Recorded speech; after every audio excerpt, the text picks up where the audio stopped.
Three companies, disrupting what you know about marketing and branding. Welcome to M Squared. Hello friends, welcome to another edition of M Squared. I'm your host, Dan Ryan. I'm here joined always with co-host Mike Bloomfield, the Techie Geek. Hello. We also have Anthony Repicciulo, PR Cision. What's up, brother? Special guest today, Joe Tornello, CEO of Meals on Wheels here in Staten Island. Hi, Dan. Thank you for joining us. Oh, my pleasure. Thank you. Been a little bit since we've done this, right? Glad to have somebody in here. We're coming up on the holiday season, and what better organization to share and talk about than one that a lot of the people in the room are involved in, and we love being able to see the kindness and the giving that happens here in Staten Island. So why don't you share a little bit about what you guys do? And Like I say, first and foremost, we are proud to have Meals on Wheels as one of our clients. So we thank Joe and the team and everything that they're doing over there. But one of the things before we kick it to Mike is that a lot of people don't realize that how important Meals on Wheels actually is. If you've ever driven around Staten Island, you see them go by all over the place. But a lot of people don't understand what they do. They're providing meals to homebound seniors that can't get out of their homes, that can't provide or cook for themselves, and they're doing this every day. And it's one of those things, we talk about a lot of stuff on the show, but it's one of those things where you almost don't recognize what they're doing and what's going on until you need it. I also think what was just shared was you have 28 trucks, but you have another 40 plus. 48 volunteer routes every It's day. incredible. But it's one of those things that you don't know you need it till you need it. You're not 100%. thinking about it. And I'm on the board of Meals on Wheels for a number of years now, and it's an amazing organization. But you sit on the board and you learn, and you meet the volunteers at the volunteer like appreciation holiday. They do a gathering and they do different things throughout the year, and you don't realize they always need volunteers. And I've done it a few times, nowhere near as much as I wish I had time to do it. I know the executive club did it once. We've done it. But it's really, I brought my daughter with me. She enjoyed it. We went out. We did it, I think, on the holidays in between Christmas and New Year's time because they usually down volunteers that time, so they always could use. And, bringing my 6-year-old around, she gets to see. And It's a great lesson learned. And then the seniors see the kids and they light up because they're like, oh, how are you? And not only are they giving a meal, a lot of times this is the only person that this homebound senior has interaction with. So it's also, as a volunteer, they train you. If they don't answer the door, don't just leave it. Call the nurse. Call. They want to get in touch. They want to make sure that the person's okay. This could be the life or death. And also, how do they look? Are they and everything? And it's great. So we do. This was my rant to say we definitely need volunteers at Meals on Wheels. Agreed. So it takes an hour of your time, and you could do it. And they have a South Shore route. They have a North Shore volunteer routes, and it's really something done special. You could do it ad hoc. It's very easy. So if you want to volunteer, Meals on Wheels. And on Staten Island, before we get to Joe, on Staten Island, a lot of people tend to forget, or when people talk about food insecurity, you say, oh, that's not a problem on Staten Island. Right? A lot of people think that, and I don't know why, but that is a stigma. But They this organization, they only think it's like certain areas, to your point, exactly, not island-wide. But it really is an island-wide need, an island-wide requirement, because they're doing almost 1 million meals a year. And Joe's going to elaborate and tell me if I got that number wrong. But you're talking 750,000 meals a year to seniors. And I'm going to guess, Joe. Every zip code. And by the way, these guys gave such great information that I really don't need to say. We wanted to set you up. We wanted to tee it up. But yeah, actually, our greatest growth in the last year or so has been on the South Shore. Down, every zip code is covered, and we have had to add another truck to bring meals down to the South Shore because we have many of our over 20 volunteer routes from the South Shore. We're not going to have a volunteer drive up to Port Richmond and go back down to Tottenville, so we bring the food out to them. They have their insulated bags. We try to keep the volunteer routes to less than 15. So that they can do their delivery, get it done, and fulfill their need and their obligation to be a volunteer. It works because a volunteer volunteers 1 day a week. So each of those 48 routes has 5 volunteers. I always use my brother as an example. When he retired, he got a volunteer. First, he was an emergency volunteer. Right. He got his own route in Westerly where he lives, and it's Friday. He plays golf on Monday. He goes to Atlantic City on Wednesday. But Friday mornings, he's there to pick up his food and deliver to That's great. the people he serves. And you become attached. You know that the people that you're delivering to are happy to see you. He talks about times when his granddaughter was off from school, bringing her along, and how they lit up seeing a young child there. And there's a lot of that. But yes, the volume of meals that you mentioned is growing because we're committed to never have a waiting list. We're committed to keep things responding to all the need that we see in our community. And last year or the year before, you celebrated 50 years of the organization, correct? Yeah, we opened 1972, and we celebrated our 50th anniversary. Now it's 51 years we've been delivering meals. Some community leaders decided it was important to do 1972 and got it started. Tell us a little bit about you, though. You've been there, you said 16 years. I'm with Meals on Wheels 16 years. I'm a social worker by profession, a lifelong Staten Islander who grew up down right off of South Avenue, down the road a bit over here. Have actually, my whole career has been providing services on Staten Island. An earlier part of my career was children's services, and I went to mental health, and then probably about the last 30 years in aging services. And working for Meals on Wheels for me has been the highlight of my career. At this point, they're working with wonderful staff in the kitchen. Our staff drivers, we have 28 trucks on the road. Right. 3 of our trucks don't take food from here. They go to our kosher subcontractor, Ben Zahabi, out to JCC. They deliver kosher and halal meals on the island. The rest of our trucks are either bringing food out to volunteers or they're from our office. They're leaving and delivering. You make more meals, Yeah. right, a week than any of the catering halls on Staten Island, correct? I would think so, because if we are serving right now 1,200 people, averaging 1,200 people a day, if you consider people, new staff, new recipients coming on and people leaving off temp or whatever, we're averaging over 1,400 people a month. Let's use the figure 1,200 a day, sending out 2 meals. That's 2,400 meals leaving our kitchen. The kitchen staff, great group, are in at 5 in the morning, start cooking, starting to prep our cold meal, getting all the cold meals put in refrigeration. Hot meals come out of the oven. They're starting to package the hot meal. When the hot meals are coming out, we start loading the trucks. So those South Shore trucks I mentioned, those 3 trucks that go out to St. Mark's Methodist all the way out on Amboy Road, they're the first ones to leave with all the meals in there to bring out to the volunteers out there. Then one truck after the other, and then we have our volunteers coming in. We ask them not to come in until 10:30 because our trucks are out on the road. They come in, the North Shore volunteers, and they're picking up their food. So there's that volume of food. And I like to say, I don't come in at 5, our kitchen staff does. But when I'm leaving the office later in the day and I walk through the kitchen, it looks like nothing happened there at all. They cleaned it up, and we got great staff who you wouldn't know 2,400 meals left that kitchen. It's a well-oiled machine. And Yeah. good stuff's coming out of it. We've gone in there and done behind the scenes. We've done video footage. It's not what you're thinking when you're thinking, oh, Meals on Wheels. The Right, food, it's not hospital food. It's definitely not hospital food. The stuff that's coming out Now, of the this kitchen is is healthy, good. and it's healthy nutrition. Our chef puts together his menu cycle, 6-week menu cycle, that has to be approved by the nutritionists at the Department for the Aging. We're primarily funded by the New York City Department for the Aging. Okay. We provide meals for several managed long-term care providers like VNS New York, Arch Care, Home First. Not that many, but we provide meals for some of their patients or their clients. The fact that those meals each meet 1/3 recommended dietary requirement. Our chef was required by the Department for the Aging to scale up plant-based protein. We're doing more vegetarian, vegan meals as well. They've been good. I joked with Trying to be trendy. I joked with our chef the other morning. I said, this lentil with vegetables, the protein meal. I said, this is great. We should do lentil every day. I'm a lentil fan.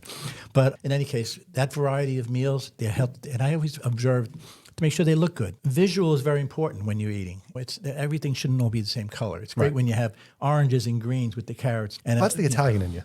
That's it. All right. Yeah, that's true. I think it's important too for the consumer side. Right. You're saying it's not hospital food. That makes you feel better about yourself, right? You have a prepped meal. You're sitting Right. down and eating something that's good. It's for you, and it's something that you could take a little bit of pride in that you have, and makes you feel better. And the portions are the right portions to satisfy that 1/3 RDA.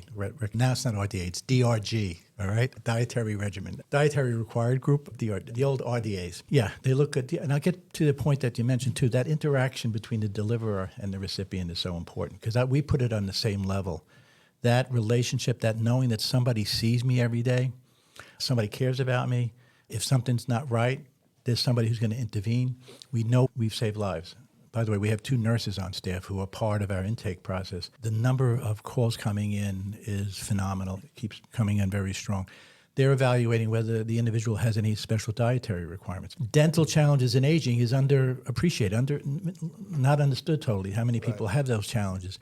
So we have a number of people who need a puree meal. It could be the same meal that everyone else is getting, but it's pureed or chopped in some scenarios.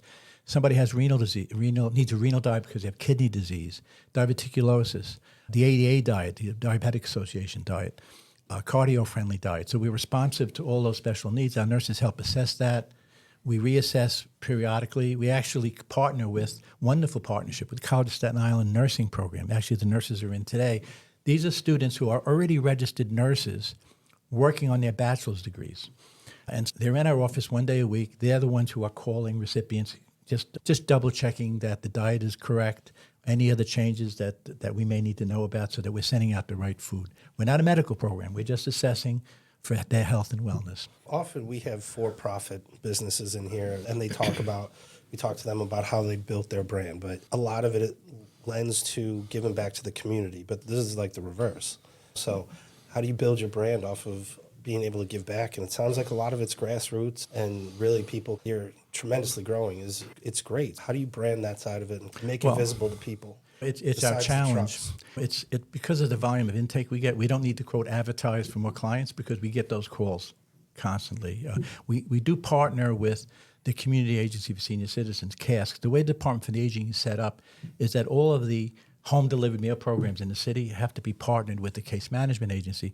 CASC, their social workers then also not only assess that, confirm that the person can be receiving meals from us, but are you eligible for Medicaid? Do you need help with accessing the energy assistance programs, other needs that they may have? So that partnership is very important. Our challenge every year has been that we do have a defined budget with the Department for the Aging. The amount of money they're going to spend, pay us for our services. So our fundraising has always really been important in terms of enabling us to maintain our commitment that goes back to 1972, not to have a waiting list, to serve everyone in need. Our offices are developed to the nth degree at this point. We've added refrigeration, we've added freezers. We've used every square foot that we can. We have still been in the process of looking for a site where we can build a larger kitchen, and that's still in process. Hopefully, you have big space for that amount of meals. Yeah. That's a lot. You go to a catering hall and you look at their kitchen. Oh, yeah. And then you go and see what they're making work. What they're working with. Incredible. You've been even before I was on the board, they were working and breaking ground, and that fell through. Yeah. And it's probably 6+ years now, if not longer. The process has been going on for a while. The original plan fell through. Financially wasn't going to work out.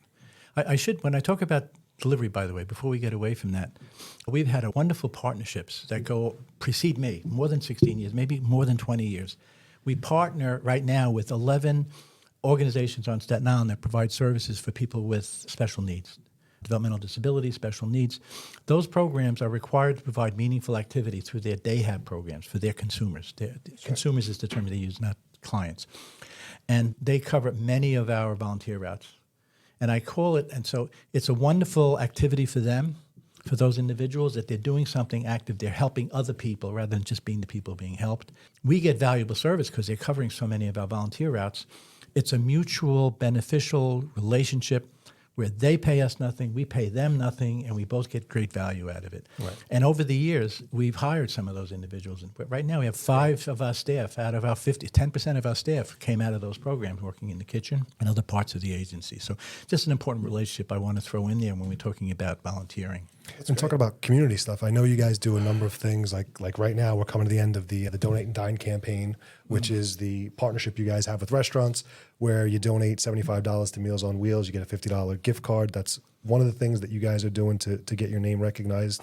But today is a special day because even whenever this airs, which should be next week, today is still the official launch of the Subaru Share the Love campaign. Yes. So talk a little bit about that campaign and what it's done and what it means. Great program. We've been doing it. I should have looked up how many years it's been.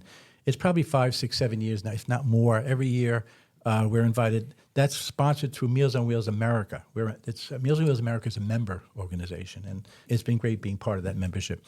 They sponsor it with Subaru Share the Love.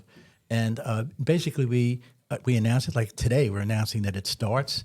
We will highlight the Share the Love program at various events. When we have, Michael made reference to our volunteer appreciation dinner, which is going to be where we invite board members to go on December the 5th. And other things we're doing, Thanksgiving Day, we're delivering turkey dinners to our recipients that our nurses have identified who are going to be alone.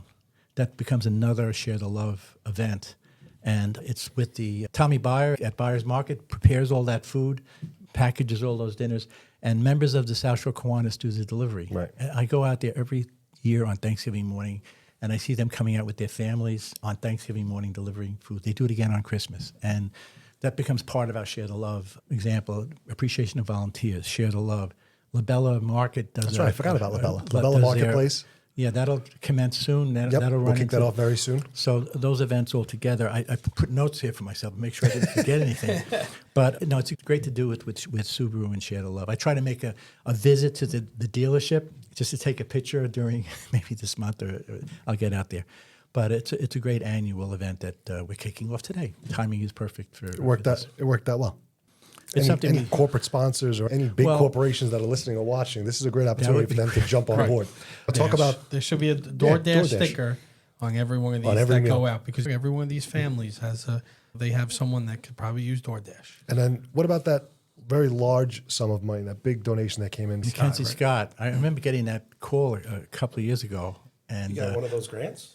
yeah, and I admit, when I got the call, would you be available on, they gave the date at 1 o'clock for a phone call. I said, sure. And so they get me on the phone and they said, you're receiving a grant from Mackenzie Scott. Now, they said author and philanthropist. So what I said was, I like to read. I said, I'll have to, with this generous donation, I'll find some of her books. I didn't know who she was. I didn't recognize the name. So I did find out, and found out that that was the first year. Of course, she had a major money after her divorce, and she gave out 386 grants across the nation, including 37 Meals on Wheels programs. I looked through the whole list when it was published, and so we were lucky to be one of those 37 meals. We got on their radar screen somehow, and maybe they heard we were looking to start to build a building or whatever. It's good PR. We got on there. It was a great boost for us, but it's been tough finding a secure location. It's not that easy. And I think I have memorized commercial properties for sale on Staten Island. You're pretty well versed in it. I'm constantly looking through there and evaluating some other options Because there's right some now. strict requirements, right? It's not just you could go out and pick a location. You need a location that has a kitchen, office space, parking for all 28 trucks plus volunteers and staff. And then the other thing is you're delivering every zip code, so it needs to be located that it can hop on a highway and get centrally throughout Staten Island at any point. So there's some, and it's a shame because there was a great location that unfortunately fell through, and very disappointing. We won't really get into that, but we all thought that was it. We finally found the place, and everyone going towards that, and then it's ripped out from under you. And it's a shame because it's really the second time. Right. The rug was ripped out on a location. The first time with the cost, and financially we have work due to, I think, being on city property and the cost to the union workers and what that would have cost to build. It was also landmark. That was also landmark. A lot of the requirements are landmarking. But anyway, and we had to keep redefining that plan and to downsize it after a couple of years. And we really compromised more than we wanted to. We eliminated offices because we couldn't afford to keep a second floor. Right. Things like that. But in any case, it's what happened. So if you're an agent listening and knows a great commercial space, please reach out. So on this podcast, we're going to get him a new spot. We're going to find a new building. What else you need? Subaru. We'll get him a new car from Subaru. No, We need the new truck. Yeah, need new trucks. With the growth, our parking lot now is packed, the trucks, and we have to have a lock gate. The Department for the Aging funded trucks last year. We got 3 trucks from them, but it packed our lot. Now we have behind our building. Our parking is across the street on Post Avenue. Right behind our building, between the outdoor freezer and refrigerator and the fence, was room for one of our smaller trucks. So that truck has to park in there now because we can't fit in. Now, meanwhile, my COO, Chief Operating Officer, Roseanne Holt, says, Joe, we're going to need another truck. The growth on the South Shore, I need to do another truck route on the South Shore. I said, all right, so let me get out and start looking for funding for that. Where are we going to put it? We are looking for more parking somewhere else, at least for the time being.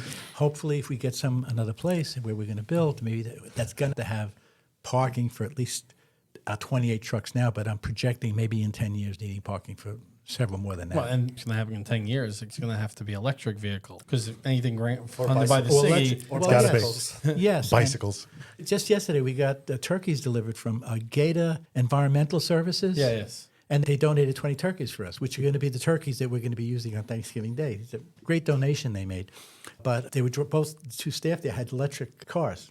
And I said, those are our future vehicles. in the Mike future has an we're electric gonna car. be- That's why he's saying it. Well, just because he's trying to be ahead of Anything the. driven by the signal We'll is trying trying to to be be ahead of the that curve. move. And I'm certainly thinking that way. Another site, I want to have solar panels on the roof, and we talked about it when we were thinking about Seaview to have charging stations, electric That makes sense. charging stations, just to be eco-friendly growth. and ready We're ready, for that. 'Cause yeah. that's where everything is going in our So one society. One of the things we talk about a lot, and sometimes we try and avoid, but in this case, I want to make a point of it, is how COVID allowed a lot of brands and a lot of organizations and individuals to pivot, right? To pivot because they had to learn a different way of doing stuff. I bring it up not because I want to talk about COVID. We don't want to talk about it, but I want to highlight what Meals on Wheels was doing because you guys didn't pivot. You guys continued to We didn't deliver. stop. You didn't stop. So talk about that. We were blessed. I tell you, we got through that time. We initiated every precaution we could, from the staff masking, from having alcohol, Disinfectant, yeah. disinfectants all over the place, distancing.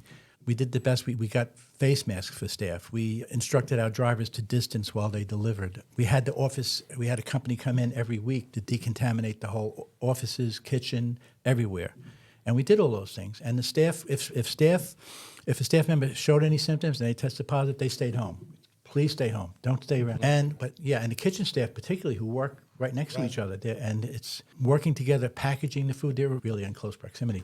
Somehow we made it through all that time, and You didn't skip a beat. we didn't skip a beat. The census went up because not only were we getting our regular intakes, but there were other people calling because they didn't want to leave their homes, or they couldn't leave their homes. Or for a while there, the city initiated Get Food NYC, and they told us to stop doing intakes. Get Food NYC would. So every call we got, we said, we have to refer you to this other thing. We were getting calls from these people saying, they're leaving a box on the floor. Sometimes the box not there outside on the street. We negotiated with the Department for the Aging, can we please resume the intakes? And they said, okay. So we started doing our own intakes. Because the other guys weren't doing a good job. Well, the Get Food NYC was trying to cover 1 million people in Yeah, the city. it's a They tough weren't gig. just. So anyway, that we got through it. And I got a great staff to credit for that. The other people and brands and companies and organizations we've had on have always talked about how they pivoted, how they adapted, adjusted. I don't think, and you guys can correct me, I don't think we've ever had anyone on who, on the other end of their product or service, actually had people whose lives were depending on it. You're talking about Truly food, essential. right? Food for people who are unable to go out and get it or unable to cook it and prepare it themselves. So it's pretty unique. Right. And even without pivoting, they still had to pivot. The board meetings went virtual. Right. Yeah. So even though it didn't affect them, it's still, I don't think there's a single organization that was not affected in some way. But yes, in terms of their main mission, Their main and everything, focus, they were able to had bang it go. out and kept going. And I don't, well, you closed a day? I don't think you. The very beginning, in the very first couple of weeks, the Department for the Aging referred this Manhattan-based provider of food to send them to us, which we didn't like. We didn't like the food we were getting. It was very brief. We didn't close. We were really having to package what we were receiving to get it out. So rather than cooking, you were just. Yeah, but it wasn't for long because we saw what, and I actually, on my phone right now, I have pictures taken of some of the, not only did they not look good, there was a mishmash, but the sodium levels, because there would be the level, there's way, all of our meals start out low fat, low sodium. That's the baseline. We said, Mike's been eating them for years. Look, no, we can't do this. So we got off of that really quick. And the adjustment we made was in the very beginning, and it wasn't for long.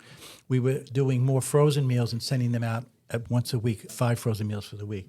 But that didn't last for long either. We got back to And regular. a lot of their tough times really became because volunteers. Their volunteer count dropped drastically because people weren't leaving, they weren't going out. Using my brother as an example, although my brother didn't stop, but most of our volunteers are retired seniors. They're people in their Vulnerable 70s. They're some of them are older than the people they're delivering to. They're active, vibrant seniors. And so, yeah, we did lose some who didn't want to serve or deliver anymore. what would you say to someone listening or watching that's unfamiliar with the organization? There's over 1,000. What is it? What's the number? We know the number. 1,600. How many nonprofits? We There's like this. 2,800. There's 1,600 that are active. So On there's Staten Island? 1,600. Wow. Imagine that. So there's 1,600 active nonprofits on Staten Island. Meals on Wheels is one of them. And if there's someone listening or watching who isn't familiar with Meals on Wheels, what do you tell them? What would you say to them? Describe the organization and why should someone support Meals on Wheels? Would I ever have been asked that question before? Because I'm trying to set you up, see? No, it's a good one. Trying to make it difficult. No, look, we have an aging society. We have people who are living longer, able to live longer in the community, in the homes maybe where they raise their children that have been home for their lives. And our average age has been 84 Most of our census is people in their 80s and 90s. We're talking about older, frailer people. The other dynamic that's happened is adult children are moving to other places. It's much more likely now than it was 40 years ago, where children are living in California and Florida and other places. And so the likelihood of a frail older person being alone has increased. Right. And there's a lot being written about depression and isolation. Isolation is a major issue in depression and in aging. So I think in a way we're addressing some of that isolation. Somebody, just knowing somebody sees me, somebody cares about me, goes a long way. And just spending a little extra time. I'm not sure if I'm answering your question, but the dynamic now is even the city projections on population still are projecting a significant increase in aging, our old adult population in New York City right through towards 2040. I like to use my brother again as an example. A 1946 baby, the baby boomers go from 1946 to 1964. I'm a baby boomer. My brother's in the first year. Our average age has been 84. The baby boomers aren't going to reach age 84 until 2030. Wow. So there's that glut of population still in front of us, and that's going to run into the 40s and beyond. And I love to tell my millennial daughters, we'll be ready for the millennials in 2060, but I won't be working in 2060. But really, and the millennials are a little bit bigger than the baby boomers. They are, by 500,000 or something. But so those are the dynamics we're looking at. And then, of course, the awareness now. I read more and more articles about food is medicine. Healthy nutrition is medicine. The other thing, sadly, you read about is the concept of seniors who are alone. Senior orphans is a term that I've read. It's sad to think of somebody being 85, 90 and being considered an orphan because there's nobody there.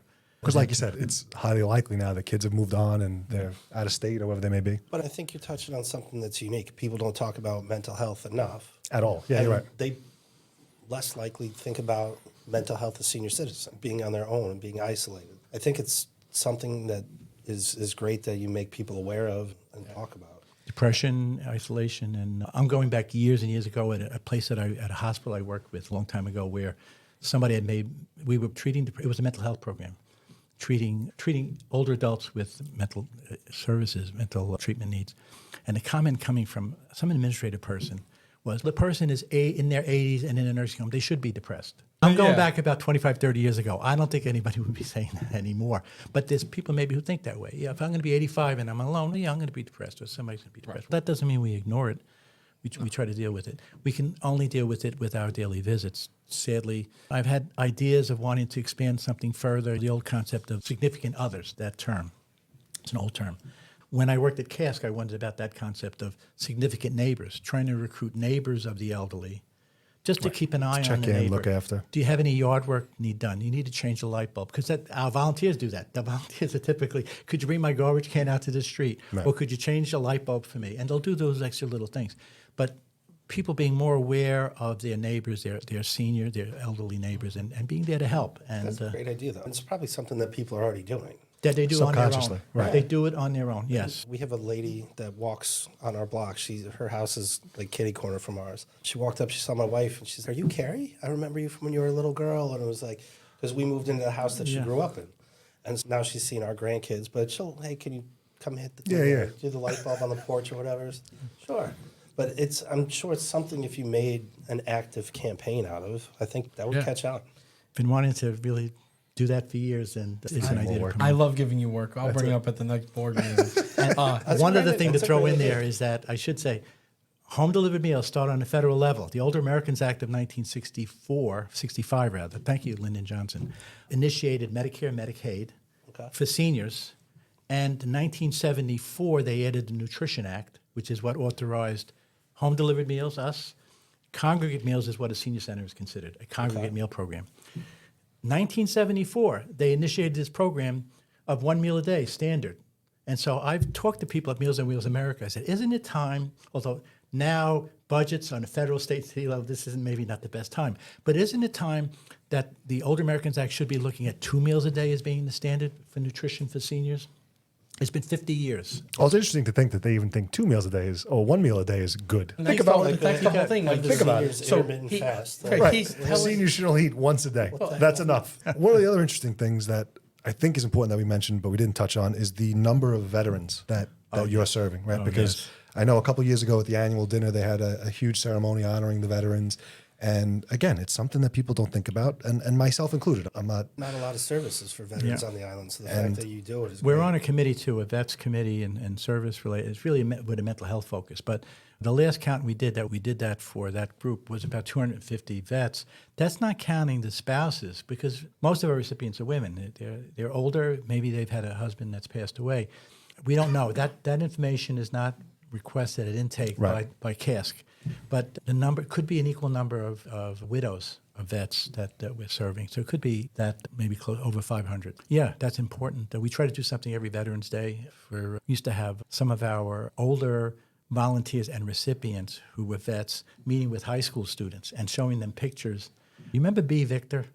Remember Victor. Remember B? B was a Navy nurse in the Pacific during World War II. And to have B, when we did those things, and have her picture as a 20-year-old, a 19-year-old in uniform, showing these 18-year-old students, 17-year-old Impactful. students. And you can relate to this. She was that young nurse during World War II.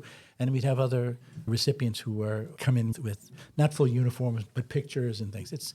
You're right. Thanks for bringing that up. That's an important. Yeah, we have tons of veterans that are being served, tons of elderly. course. And it's all grandmas and grandpas, right? Not to That's- mention People volunteers. of every religion. what would grandma do? Kosher meals, hollow meals, all zip codes. This affects everybody. It's interesting. I want to highlight it again because Dan said, joking around, to park the trucks in front of my house. You can if you want. You're more than welcome to. It'd be like Home Alone. but knock they the had angel over. They got to be locked up. But they had to increase the number of vehicles, the number of routes, and the number of meals being served on the South Shore. So earlier to our point of you saying that, it doesn't affect every zip code. You're talking an area where people don't think there's anything going on. Right. And there's so much going on. They had to increase their routes, get new vehicles, and increase production of food to the A South couple Shore of of years Staten Island. ago, in a hot summer, we had gotten a donation. I believe it was from Home Depot of a bunch of fans, like big window fans. Our deliverers were getting information from recipients who needed a fan if they didn't have an air conditioning, whatever. And so there was one I offered to deliver myself. It was out on the South Shore, all the way out on, was it Amboy Road or Arthur Kill Road? And I drove out there. I had the address, but I couldn't find the house. I couldn't find it. And now these South Shore neighborhoods are nice, affluent neighborhoods. I finally parked around a corner in the vicinity where I thought it would be, and I started walking, and I saw this old house literally almost falling apart with vegetation in front that you could barely see the house. I walked in there, and the window shade was awry, and an old gentleman came to the door and thanked me for the fan. I glanced in, and that's like a South Shore affluent neighborhood. There are people who are struggling and having a hard time, and maybe that's where he raised his family. Maybe that's where he had been for the last 50, 60 years. And so, yeah, with the whole island, every corner, every neighborhood, we're there. So an investment in Meals on Wheels is more than just giving a donation to feed a homebound senior. It's really an investment in keeping the community at large going, moving forward, and together. Staten Island, keeping our community going, Staten Island. And thanks to the Advance, which has always been a great partner. And Don't give Dan any credit for No, anything. I really. don't do anything. Don't give Dan any credit.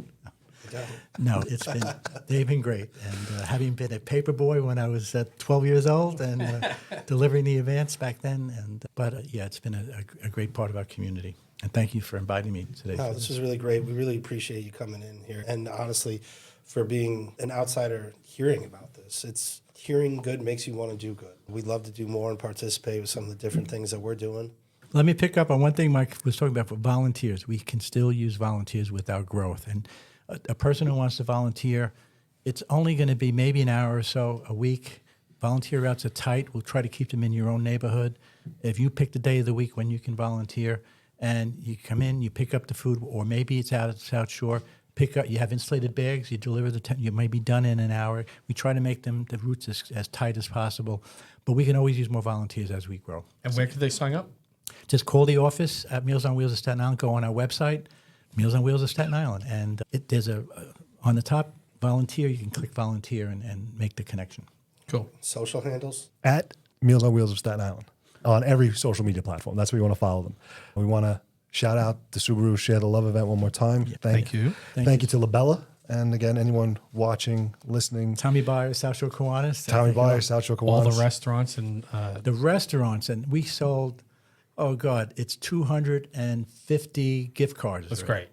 And one other plug in, I call it a win-win, because it's a win for Meals on Wheels because it's a fundraiser. Yeah. It's a win for the donor because for a $75 ticket, you're getting a $50 gift card, and you can also buy chances to win a 50/50 or a raffle prize.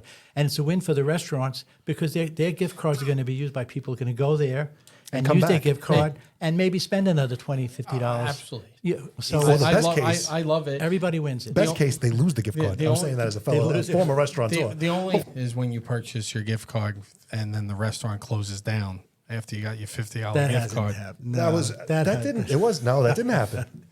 No, it didn't. Was it? Did it? Oh, Meals on Wheels make right. They gave a $50. Oh, we made instead. good on that. Yeah. I made good on that. That's actually, you're right, because I remember Roseanne calling. I think that was like a $500 thing it cost me. That's all right. Roseanne Holt is our vice Something president. else. I'm really now. Rap's gonna ask me to no longer be on the podcast. Now, I should throw in Roseanne Holt is our vice president, chief operating officer. She does a tremendous job with Fantastic all woman. of this, Right. all the fundraising, all the volunteer oversight. She makes things happen, and I just have to. If she gets to see this, Roseanne, great. Oh, we're gonna send it to her. John, she'll see it. Medora, all the staff. Just thank everybody. Everybody, no, The really, board. everybody, and the board of directors, who are wonderful and are ready to Your get involved chairman, in you got everything we Mark. do. Two-year-old Yeah, thank horn you. over there. It's one. I work with said great to people. thank the chairman. I just show up to meetings every once in a while and give Rap work. That's That's my it. whole goal on the It's board. true. That's all he does. So once again, Joe Tornello, thank you for being Thank with you. us. Thank you. Thank you Anyone very who much. is watching or listening right now, we encourage you to hit that like button, subscribe button, follow us. We are M Squared. I'm Anthony Rapp, and that's a wrap. Thank you. Thank you. Have a good one.